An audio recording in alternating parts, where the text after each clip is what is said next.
कुछ नहीं कर सका। अभी मैं प्रॉमिस कर रहा हूं आपको, हर घर, जिसको घर नहीं है उनको प्लॉट मिलेगा और 5 लाख रुपया मिलेगा कांग्रेस आते ही आपको। और ड्रेन, रोड, पानी और इलेक्ट्रिसिटी का जो भी है वो पूरा सुविधा फर्स्ट जलपल्ली से ही शुरू होगा।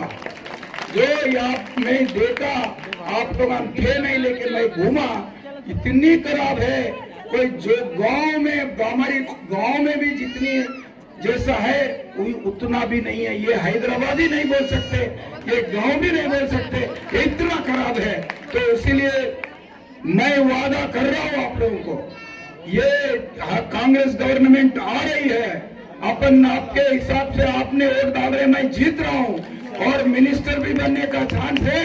आप लोगों का जो भी डेवलपमेंट है वो जलपल्ली को वो अच्छा सिटी बनाने का प्लान करके ही मैं आऊंगा और करके बताऊंगा बोल के मैं वादा कर रहा हूं। आप लोग अभी जल्दी आप घर जा सकते हैं और कहना वो हाथ के निशान पे वोट डालना और किसी का भाई बात नहीं सुनना, वो इसी का, वो एमआईएम का बात ही नहीं सुनना। अभी वो बात सुने तो और खराबी हो जाएगी। वो कार को पंक्चर करना है, वो तो पुल तो रहेगा ही नहीं है, वो पुल तो खत्म हो जाएगा। पुल मेरे अभी वही प्रोसेशन कर रहे हैं, जो पुल करके उसको भूल कर देने का, भगाने का अपने को वो जरूरी है। औरत क्या बोलते हैं, हाँ, महिला ही जितने भी घर में है, या बेटी हो या बो हो, तो 2500 रुपया महीने का हर अम्मा को मिलेगा, हर घर में मिलेगा। और 200 यूनिट का करंट फ्री। और बस में ये नहीं, लाल बॉल नहीं, एयर कंडीशन बस जाओ या कोई भी बस जाओ, कितने बार भी जाओ, कितने गांव भी जाओ, हर किधर भी जाओ वो फ्री। अम्मा लोगों को टिकट नहीं किधर भी जाने के लिए।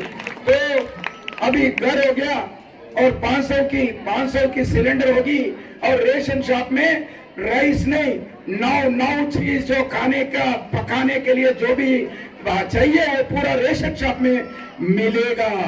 और क्या है, अपने बच्चे को शादी करना है तो 1 लाख रुपया और 1 तोला गोल्ड मिलेगा।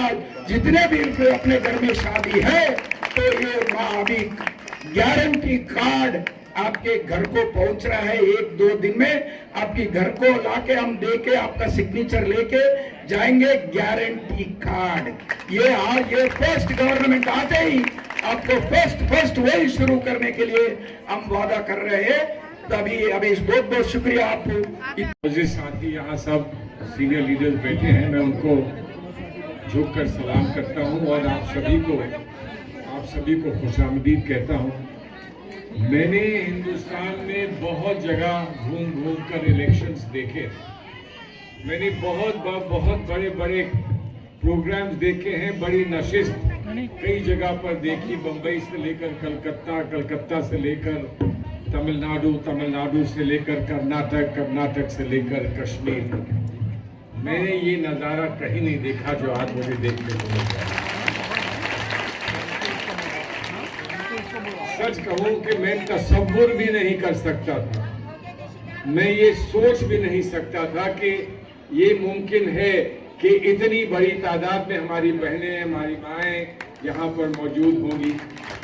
और ऐसा नहीं कि मौजूद यहाँ पर होकर चुपचाप बात सुनना है, बल्कि जो मैंने वलवला देखा, मैंने आप लोगों में जो यहाँ पर एक कशिश देखी, बाहर निकलकर आप अपने यहाँ पर आपके रहनुमा आपके सामने, आप जिसको चुनने जा रही हैं, आप इंतखाब जिसका करने जा रही हैं, हमारे लक्ष्मण रेड्डी साहब को, उनसे आप बढ़ के इल्तिजा कर रही हैं, उनसे आप कह रही हैं कि हमें क्या चाहिए और कहाँ डेमोक्रेसी मिलेगी, कहाँ पर ऐसी जमहूरियत मिलेगी जहाँ पर बहनें खड़ी हो।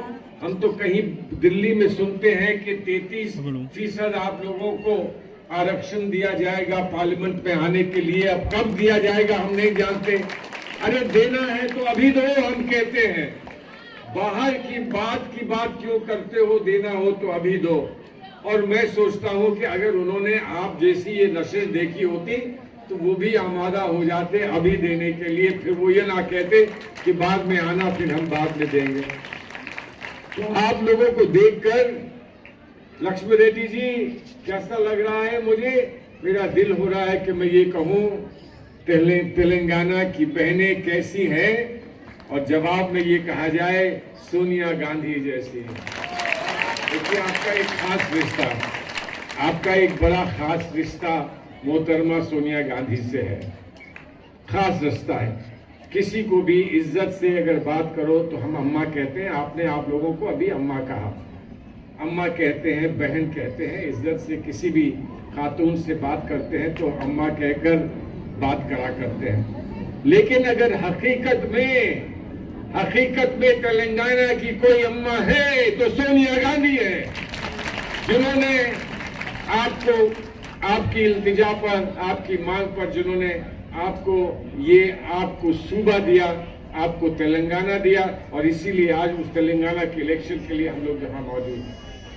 आपसे ये बताया गया 6 गारंटीज जिन पर खास तवज्जो यहाँ की खवातीन पर दी गई है, यहाँ की महिलाओं पर दी गई है।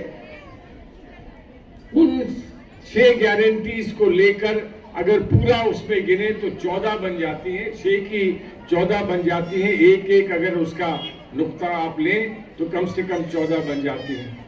क्या मकसद है? क्या मकसद है? हुकूमत हिंदुस्तान में किसी की भी हो, अगर हम आपकी जिंदगी में कोई फर्क नहीं ला सकते हैं, आपके बच्चों की जिंदगी को आपसे बेहतर नहीं बना सकते, तो हम कहीं कामयाबी अपने सर पर कोई सेहरा बांधने का हक नहीं रखते। और इसलिए अगर इसमें वक्त है तो हमें फौरी तौर पर कुछ करना है। अगर अभी हम आपको उतने रोजगार और नौकरियां नहीं दे पा रहे हैं जितना आपका हक बनता है, तो कम से कम घर कुछ पैसा तो आपको मिले हर महीने, हर साल, ताकि आप अपने अरमान पूरे कर सके, अपने बच्चों के अरमान पूरे कर सके। बहुत सारी बातें यहाँ होंगी, मैं आपसे माजरत चाहता हूँ इसलिए कि आज हैदराबाद में आज एक खास नशिस्त रखी गई है, जहाँ पर जो भी हमारी पार्टी यहाँ की आवाम के लिए, खासतौर पर अक़लियत के लिए, यहाँ वो लोग जो पसमानदा हैं, जो गरीब हैं, पिछड़े हुए हैं, जिनका अक़लियत से ताल्लुक है, उनके लिए एक घोषणा करने जा रहे हैं 4 बजे, और हमको वहां पर मौजूद रहना पड़ेगा। लेकिन हम जब उनसे बताएंगे कि आपकी घोषणा से पहले ये देखिए क्या सैलाब निकला है हमारी बहनों का, देखिए तो क्या सैलाब निकला है, तो वो ये सोचेंगे कि अगर ये हाल अभी है तो घोषणाओं के बाद क्या हाल होगा। उसके बाद तो चारों तरफ एक ही बात दिखेगी, तो हिंदुस्तान की मुसलमान औरतें दिखेंगी जिन्होंने आजादी की लड़ाई से आज तक बहुत खिदमत हमारे मुल्क की है, और उन्होंने हमेशा ये कहा है कि मुल्क पहले है और उसके बाद कुछ और। अब्दुल हमीद का नाम याद होगा आपको, 6 टैंक उड़ा दिए थे पाकिस्तान के अब्दुल हमीद ने। और अब्दुल हमीद से के एक दोस्त से मेरी मुलाकात हुई, उसका नाम चंद्रदेव यादव है। उसने कहा कि देखिए, आप अब्दुल हमीद का नाम लेते हैं, मेरा नाम कोई लेता नहीं। ये हथगोले तो मेरे हाथ में थे ये हथगोले। और जब पाकिस्तानी टैंक बढ़ रहे थे तो अब्दुल हमीद ने कहा कि मेरे भैया ये हथगोले मुझे दे दे। आज अगर मैंने ये हथगोले चलाकर ये टैंक नहीं उड़ाए तो मेरी माँ मुझे अपना बच्चा नहीं मानेगी, अब्दुल हमीद को अपना बच्चा नहीं मानेगी।